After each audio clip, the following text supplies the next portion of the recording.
Good morning friends, welcome to আমার digital পাঠশালা। আজকে 27 সেপ্টেম্বরের কারেন্ট অ্যাফেয়ার্স ক্লাস শুরু করব। যার আগে দেখে নেব আজকের কোটেশন। সফলতা অর্জন করতে হলে কখনো থেমে থাকলে চলবে না। অর্থাৎ তুমি যদি সফল হতে চাও তখন তোমাকে থেমে থাকলে চলবে না। থেমে যাওয়া মানে পিছিয়ে যাওয়া। কারণ যারা একই সঙ্গে একই ক্ষেত্রে তোমার সঙ্গে যারা লড়াই করছে তারা কিন্তু এগিয়ে যাচ্ছে, আর তুমি পিছিয়ে যাচ্ছ। অর্থাৎ তুমি যখন থেমে গেছো অর্থাৎ তুমি পিছিয়ে গেছো তাদের তুলনায়। যদিও তুমি পিছোনি, তোমার কিন্তু মনে হবে যে আমি তো আমার জায়গাতেই দাঁড়িয়ে আছি, আমি আমার জায়গায় ঠিক আছি। কিন্তু প্রকৃতপক্ষে সময় তোমার সঙ্গে এগিয়ে গেছে। সময় তোমার উপরে জবাব নেবে এবং সঠিক সময় সঠিক উপহারটা আমাদের হাতে তুলে দেয়। তাই আমাদেরকে সময়ের সঠিক উপহার নিতে গেলে সময়ের সঠিক ব্যবহার করতে হবে, এবং যখন আমরা সময়ের সঠিক ব্যবহার করব আমরা থেমে থাকব না, আমরা এগিয়ে চলব, প্রতিনিয়ত এগিয়ে চলব, আমরা কখনো থামবো না। তখনই কিন্তু সফলতা আমাদের হাতে এসে ধরা দেবে, ছোঁয়া দেবে, আমাদের কপালে সফলতা চুম্বন এঁকে দেবে। এগিয়ে যাই আজকের গুরুত্বপূর্ণ কারেন্ট অ্যাফেয়ার্সে। একেবারে টপ স্টোরিজ লাদাখ নিয়ে, মিগ-21 নিয়ে, সোনাম ওয়াংচুক, নিকোলাস সার্কোজি, শীতল দেবী এবং শিডিউল, ভারতীয় সংবিধানের যে তপশিল নিয়ে, বিশেষ করে 6 শিডিউল নিয়ে লাদাখে যে দাবি চলছে সেই সমস্ত বিষয়গুলো আমরা বিস্তারিত জানব। একেবারে প্রথমে ভারতীয় বিমান বাহিনী আজ চণ্ডীগড়ে 6 দশক ধরে চলা জাতির সেবায় নিয়োজিত মিগ-21 বিমানকে বিদায় জানিয়েছে, এবং সেই অনুষ্ঠানে উপস্থিত ছিলেন ভারতের প্রতিরক্ষা মন্ত্রী রাজনাথ সিং এবং ঊর্ধ্বতন আধিকারিক। তাদের উপস্থিতিতে মিগ-21কে রিটায়ার করে দেওয়া হলো। মিগ-21 ভারত চীন যুদ্ধের পর 1963 সালে ভারতীয় বিমান বাহিনীতে অন্তর্ভুক্ত হয়। মিগ-21 ছিল মূলত দেশের প্রথম সুপারসনিক ফাইটার জেট। এটা হচ্ছে দেশের প্রথম সুপারসনিক ফাইটার জেট। 1965 এবং 1971 সালে ভারত পাকিস্তান যুদ্ধে এই বিমানটি গুরুত্বপূর্ণ ভূমিকা পালন করেছিল। পাকিস্তানি বিমান বাহিনীর মারাত্মক ক্ষতি সাধনে গুরুত্বপূর্ণ ভূমিকা পালন করেছিল মিগ-21। নেক্সট, সোনাম ওয়াংচুক। স্বরাষ্ট্র মন্ত্রক সোনাম ওয়াংচুকের এনজিও FCR এর সার্টিফিকেট বাতিল করে দিয়েছে। জানা গিয়েছে যে এনজিওটি অভিবাসন, জলবায়ু পরিবর্তন, খাদ্য নিরাপত্তা এবং সার্বভৌমত্ব নিয়ে শিক্ষামূলক কর্মসূচির জন্য সুইডেনের এক পক্ষের কাছ থেকে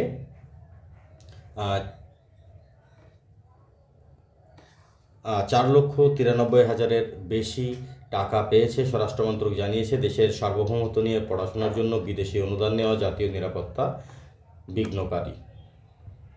লাদাখকে 6 শিডিউল, ষষ্ঠ তপশিলের আওতাভুক্ত করে পূর্ণ রাজ্যের মর্যাদা দেওয়া সহ 4 দফা দাবিতে যে 24 সেপ্টেম্বর যে হিংসাত্মক ঘটনা ঘটে এবং তার জন্য পরিস্থিতির স্বাভাবিক নিয়ন্ত্রণে রেখেছে। কার্গিল গতকাল ধর্মঘটও পালন করেছে এবং তার নিরাপত্তার স্বার্থে দোকান বাজার, বিভিন্ন শিক্ষা প্রতিষ্ঠান বন্ধ রয়েছে। শান্তি শৃঙ্খলা বজায় রাখতে এলাকার বিভিন্ন নাগরিকদের সুরক্ষা দেওয়ার জন্য 163 নম্বর ধারা জারি করেছে কার্গিল জেলাশাসক রাকেশ কুমার।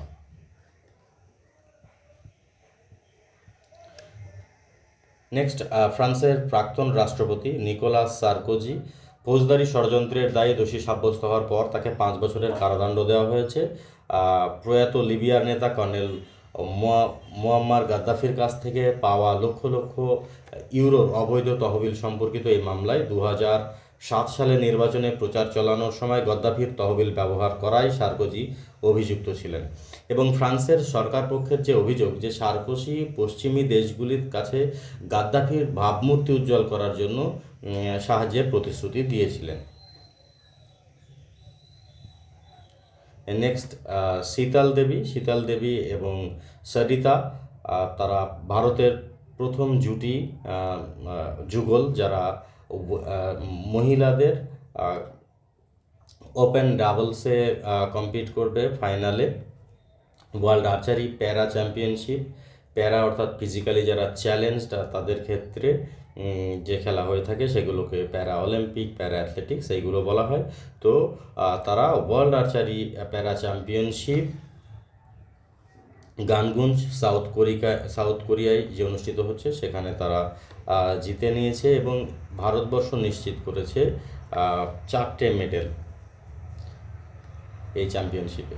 শীতল এবং সরিতা তারা top seeded Great Britain team 152-150-এ সেমিফাইনালে কনফার্ম করেছে এবং ভারত জিতিয়ে দিয়েছে।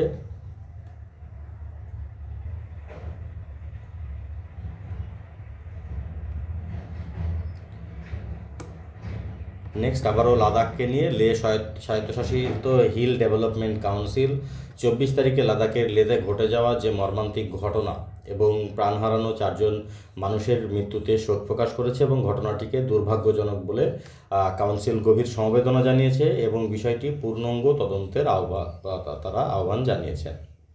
এক বিবৃতিতে লে স্বায়ত্তশাসিত হিল ডেভেলপমেন্ট কাউন্সিলের প্রধান তিনি বলেছেন যে জেনজি বিপ্লব বলে যে গুজব ছড়ানো হচ্ছে সেটা ভুল।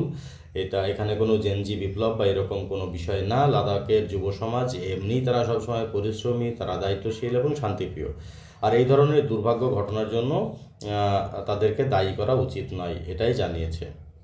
এছাড়াও কাউন্সিল লাদাখের তরুণদের যে সমস্ত স্বার্থ সংশ্লিষ্ট পক্ষকে শান্ত থাকার জন্য এবং বিভ্রান্তিকর তথ্যে শিকার না হওয়ার জন্য তাদেরকে আহ্বান জানিয়েছেন। লাদাখ আমরা দেখে নেব ম্যাপে। লাদাখ বলতে আমরা যেটা জানবো সেটা হচ্ছে এই অংশটা হচ্ছে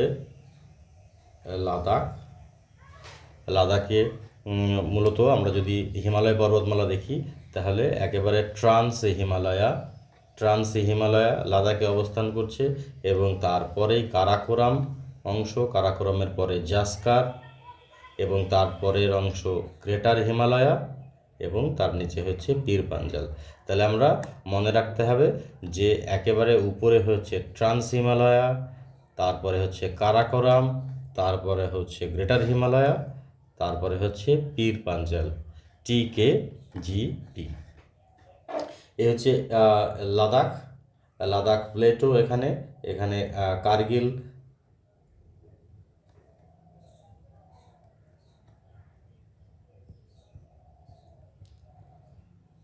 লাদাখ সংক্রান্ত স্ট্যাটিক পোর্শন। লাদাখের আয়তন হচ্ছে 5,91,000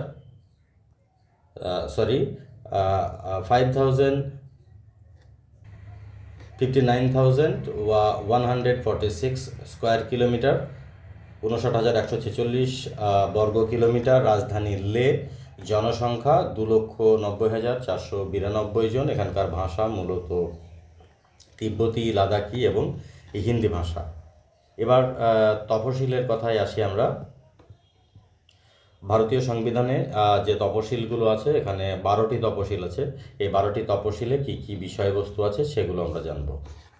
একেবারে প্রথম তপশিলে দেওয়া আছে রাজ্য এবং যে কেন্দ্রশাসিত অঞ্চল, অর্থাৎ ভারতবর্ষের যে সীমানা দেওয়া আছে। প্রথম তপশিলে সীমানা অর্থাৎ এলাকা। দ্বিতীয় তপশিলে রাষ্ট্রপতি, গভর্নর, বিচারপতি এবং সাংসদ তাদের বেতন বা ভাতা। তাহলে 1 সীমানা, 2 বেতন বা ভাতা, 3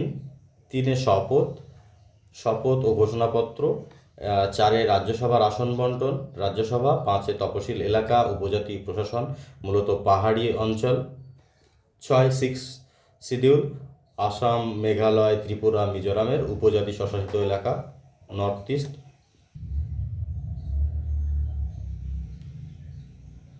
7ম তপশিল কেন্দ্র ও রাজ্যের ক্ষমতা বন্টন, ইউনিয়ন স্টেট কনকারেন্ট লিস্ট। এই 3টে লিস্ট এখানে আছে, union list, state list, concurrent list. এখানে আইন এবং ক্ষমতা বিষয়ক দেওয়া আছে। 8ম তপশিল সংবিধান স্বীকৃত ভাষাসমূহ, বর্তমানে 22টি সংবিধান স্বীকৃত ভাষা আছে। 9ম তপশিল ভূমি সংস্কার ও কিছু আইনকে বিচার বিভাগীয় পর্যালোচনার যে সুরক্ষা। 10ম দলত্যাগ বিরোধী আইন, অ্যান্টি ডিফেকশন ল। একাদশ তপশিল পঞ্চায়েতের কথা বলেছে এবং গ্রামীণ স্বশাসন এবং দ্বাদশ তপশিল অর্থাৎ 12 শিডিউলে পৌরসভার কথা বলা আছে, শহরের প্রশাসনের কথা বলা আছে। 6 শিডিউলে কি আছে? ষষ্ঠ তপশিলে শুধুমাত্র 4টি রাজ্যের জন্য প্রযোজ্য, আসাম, মেঘালয়, ত্রিপুরা, মিজোরাম, এই রাজ্যগুলোর জন্য প্রযোজ্য। এগুলোকে ট্রাইবাল এরিয়া বলা হয় এবং এখানে স্বায়ত্তশাসিত জেলা পরিষদ, অটোনোমাস ডিস্ট্রিক্ট কাউন্সিল আছে। প্রতিটি জেলা পরিষদে 30 জন সদস্য থাকে এবং 26টি নির্বাচিত এবং 4 জন মনোনীত। তাদের মেয়াদ হচ্ছে 5 বছর। জেলা পরিষদে কী কী ক্ষমতা দেওয়া থাকে? জেলা পরিষদে মূলত আইন প্রণয়নের ক্ষমতা দেওয়া থাকে। Land, forest, agriculture, social, custom, marriage, inheritance, এই সমস্ত বিষয়ে আইন প্রণয়নের ক্ষমতা দেওয়া থাকে। আর তার সঙ্গে সঙ্গে কর আরোপ করতে পারে তারা জমি, ঘরবাড়ি, পশু, হাট বাজার ইত্যাদির উপরে। প্রশাসনিক ক্ষমতা মূলত শান্তি শৃঙ্খলা বজায় রাখে এবং প্রথাগত আদালতের জন্য তাদের কিছু ক্ষমতা দেওয়া আছে। রাজ্য গভর্নর কিছু কিছু বিষয়ে তাদের আইনে ভেটো প্রয়োগ করতে পারেন। মূলত উপজাতি জনগোষ্ঠীর সংস্কৃতি, তাদের আইডেন্টিটি কে বজায় রাখার জন্য এই সুযোগ সুবিধাগুলো দেওয়া হয়ে থাকে। এই ছিল আজকের গুরুত্বপূর্ণ কারেন্ট অ্যাফেয়ার্স। থ্যাংক ইউ প্রত্যেকে, অনেক অনেক ভালো থাকো।